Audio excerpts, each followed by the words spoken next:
কাল আমি ফলের ভিডিও এসেছিলাম, তো একজন দেখেছে, তার নাম হলো রাজীব। তো আমাকে কমেন্ট করেছে, তোমরা দেখো, এ সুস্থ হওয়ার ফল না, এ পাপের ফল, পাপ তার বাপকে ছাড়ে না। তোমরাই বলো, শরীর থাকলে তো রোগ হবেই, রোগ হলে কি আর তাহলে আমার কি দোষ আছে? তাহলে কি এটা পাপের ফল? ছোটো ছোটো বাচ্চারা পৃথিবীতে আসছে অনেক রোগ ভেদ নিয়ে, তারা কিন্তু বেশি দিন বাঁচে না, তাদের মরে যায়।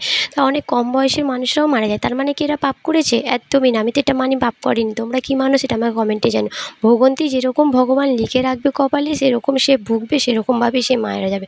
যার আয়ু যতদিন লিখে রাখবে ভগবান, সেটা কেউ খণ্ডাতে পারবে না।